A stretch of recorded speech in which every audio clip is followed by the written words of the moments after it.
It is the Flow Friday Sports Show here on Flow FM, and it's time to check in now with Michelle Dawes from the Yorke Peninsula Country Times.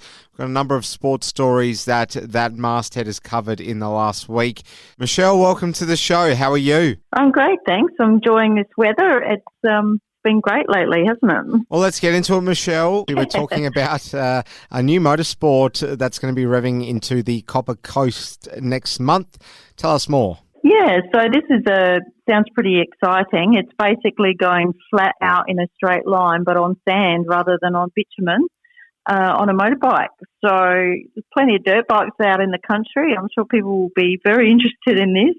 There's going to be 13 categories, including street bikes, vintage and classic bikes, and dirt bikes. Ranging from the little Pee-wee 50s up to a 250 four-stroke. And the club here on the Copper Coast has created a track on some privately owned land that they have leased, and so they're looking to bring in to make it an ongoing thing. So there's a big event happening on April the 29th, which is a Saturday, and they're expecting about 50 competitors with some coming from interstate as well. So depending on how this one goes, they would like to get it going and have it as a more of a regular event. We've got a story about some boys from the Yorke Peninsula being included in the leadership group for the Woodville West Torrens side. Certainly an interesting story there, Michelle. Tell us more. Yes, we've got 4 boys from Yorke Peninsula who are part of the leadership for the Woodville West Torrens under-18s team in football. So we've got Jordan Tilbrook, who's from Edithburgh.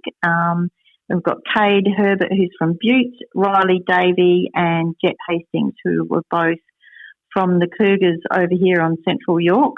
And, exciting times for them to come in and play a major role in leading this team. And Michelle, we've got a story about the SANFL Women's. Now, some Indigenous students from the Yorke Peninsula have come together to design a jumper for the West Adelaide side. Tell us more. Yeah, so 4 students from the Maitland Lutheran School designed the Guernseys that were worn in the First Nations round for SANFLW, and that was played on the 17th and the 18th of March.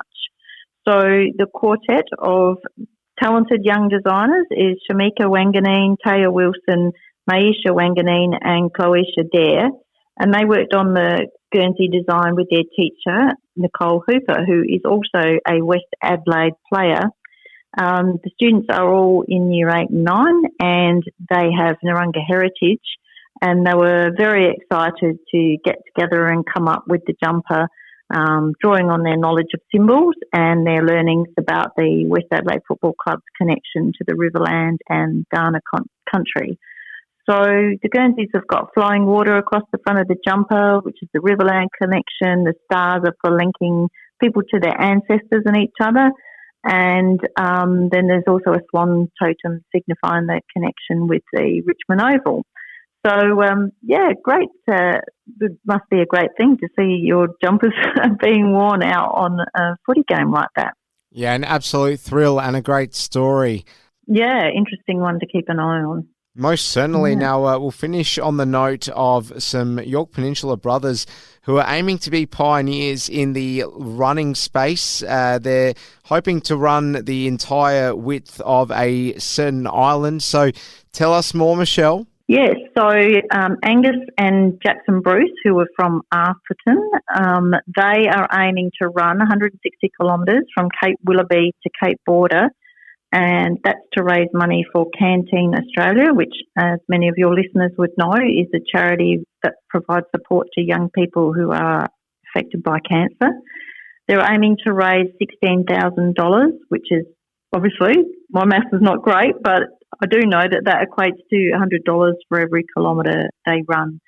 They kind of look through the books and to see, well, has anyone done this? Nobody had successfully completed it, so they want to do it, and they're going to run together. They're training at the moment, running an average of 60 to 90 kilometres a week. So be great to see them achieve that milestone and raise that much money. Absolutely. Well, Michelle Dawes, that's where we'll leave it. That's Michelle Dawes from the Yorke Peninsula Country Times. Great to have you on, Michelle. Really appreciate you stepping in. Take care. Thank you. That was great.